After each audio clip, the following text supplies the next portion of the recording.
जगह दिल्ली का मालवीय नगर, तारीख 3 मई 2026, वक्त सुबह करीब 8 बजे।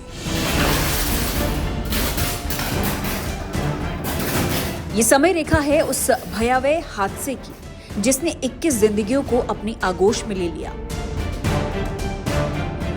कई घरों को बर्बाद कर दिया, कई परिवारों से उनके अपनों को हमेशा हमेशा के लिए छीन लिया। किसी का सुहाग उजड़ गया तो किसी मां ने अपने लाडले को खो दिया। इस खौफनाक मंजर को जिसने भी देखा वो दहल गया। बुधवार की सुबह दिल्ली के मालवीय नगर में रोजमर्रा की तरह सब कुछ सामान्य था। लोग अपने अपने काम पर जा रहे थे, बच्चे स्कूल के लिए घरों से निकल रहे थे। हर रोज की तरह ही मालवीय नगर अपनी सुबह की शुरुआत कर चुका था। तभी कुछ ऐसा होता है जिसकी लपटें तो मालवीय नगर में उठती हैं, लेकिन उसकी आंच देश भर के खस्ताहाल सिस्टम को एक बार फिर कटघरे में पहुंचा देती है। अगर आग बुझाने वाली गाड़ी टाइम से आ जाती, ये आने में टाइम लगा दिए कम से कम 20 से 25 मिनट। टाइम से अगर गाड़ी आ जाती तो पहले खिड़की में ही आग लगी हुई थी नीचे। कोई तार टूट के कोई गिर जाए सर तो करंट भी फैलेगा इसमें। तो यहाँ पर करीब में रह रहे हैं, इसमें फैमिली रहती है, मगर उसके हिसाब से जो ना इसमें कोई भी तार अगर टूट जाता है तो कोई हादसा हो जाएगा, इसका कौन जिम्मेदार होगा? ये सवाल वो मासूम लोग पूछ रहे हैं जिनके अपने इस लचर व्यवस्था वाले सिस्टम की भेंट चढ़ गए हैं। इस हादसे ने राजधानी दिल्ली में गेस्ट हाउस, होटल और रेस्टोरेंट संचालन की निगरानी व्यवस्था पर गंभीर सवाल खड़े कर दिए हैं, क्योंकि जिस फ्लरिश स्टे होटल में ये अग्निकांड हुआ है, उस होटल को सिर्फ 1 फ्लोर और 6 कमरों के गेस्ट हाउस की परमिशन मिली थी। लेकिन शायद इस हादसे से पहले उन जिम्मेदार अधिकारियों को नजर नहीं आया कि 6 कमरों की परमिशन वाला गेस्ट हाउस कब 6 मंजिला इमारत में तब्दील हो गया, कब 6 कमरों की संख्या 26 हो गई, कब गेस्ट हाउस के अंदर बिना जरूरी मानकों को पूरा किए बगैर रेस्टोरेंट चल पड़ा। कल न फंगे और देखो क्या नाम है, 1 खंबा ना होना चाहिए, 2 होना चाहिए। यहाँ तो 3-3, 4-4 खंबे यहाँ पर लगा दिए गए हैं। 3-4 ना, एक ही है ये पूरे महल्ले का, ये वाला जो झुक रहा है। लगता है कि मतलब डर लगता है आप लोगों को कि कभी भी कोई भी हादसा हो सकता है? लगा डर, लगा ये डर तो।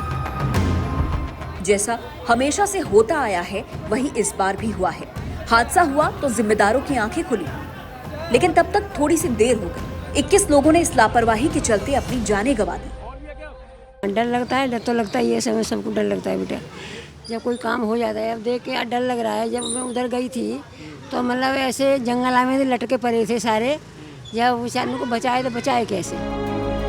हादसे के वक्त मौके पर मौजूद लोगों ने जो आंखों देखी सुनाई, वो सुनकर किसी का भी कलेजा कांप जाएगा। प्रत्यक्षदर्शियों ने बताया, होटल में मौजूद लोग जान बचाने के लिए खिड़कियों से छलांग लगा रहे थे। स्थानीय लोगों ने भी होटल में फंसे मुसाफिरों को बचाने की हर मुमकिन कोशिश की। घरों से गद्दे निकालकर सड़कों पर रख दिए ताकि खिड़कियों से कूदने वालों को कम से कम चोट लगे। जानकारी के मुताबिक हादसे के वक्त होटल में 80 से 100 लोग मौजूद थे, जिनमें से ज्यादातर घायल तो हुए, लेकिन उनकी जान बचाई जा सकी। लेकिन 21 लोगों ने इस अग्निकांड में जूझते हुए दम तोड़ दिया। अभी हम जहाँ पर होटल है, जहाँ पर हादसा हुआ है, उससे 100 मीटर से भी कम दूरी पर हैं और ये भी वही इलाका है। लेकिन आपको पहले तस्वीर दिखाएं, फिर यहाँ पे लोगों से बात करेंगे। ये आप देखिए पहले यहाँ पर कि कितना स्पेस जो है वो 2 बिल्डिंगों के बीच में है। इसके अलावा तारों का जंजाल देखिए, और पीछे आप ठीक देखिए कि आप सकरी सी गली वहाँ पर देखेंगे, और स्पेस देखिए ऊपर से लेकर नीचे तक आप देखिए कि कितना स्पेस जो है वो 2 बिल्डिंगों के बीच में है। बहुत कम स्पेस जो है वो कहीं ना कहीं उन बिल्डिंगों के बीच में हम बातचीत करेंगे। आपको लगता है कि ये सब भी हादसे को न्योता दे रहे हैं, ऐसी चिपक कर जो बिल्डिंगें बनाई गई हैं और यहाँ पर तारों का जंजाल दिख रहा है? बचाव कार्य भी नहीं हो पाएगा, यहाँ पर ऐसी बिल्डिंगें बन गई है, थोड़ी सी भी जगह नहीं छोड़ी है उन लोगों ने, एकदम गलियाँ मिला के रख दी आपस में एक दूसरे ने, सारी गली कवर की हुई है। मतलब दुर्भाग्यवश अगर कोई हादसा हो जाता है, कोई बिल्डिंग गिर जाती है, कोई आग, बहुत बचना मुश्किल है, जगह नहीं है भागने के, बचे कहाँ से आदमी। अब हादसा हुआ है तो जांच भी होगी, जांच होगी तो दोषी पकड़े भी जाएंगे। गेस्ट हाउस के संचालक और मालिक पर केस चलाया जाएगा, पर क्या ये काफी होगा? नहीं। इस हादसे का दोषी सिर्फ गेस्ट हाउस का मालिक नहीं, बल्कि इस हादसे का जिम्मेदार वो नगर निगम भी है जिसने समय रहते अवैध निर्माण, परमिशन से ज्यादा कमरे और इमारत के इस्तेमाल में बदलाव पर कार्रवाई नहीं की। इस हादसे का जिम्मेदार दिल्ली का फायर ब्रिगेड डिपार्टमेंट भी है, जिसने इस गेस्ट हाउस को फायर एनओसी दी थी।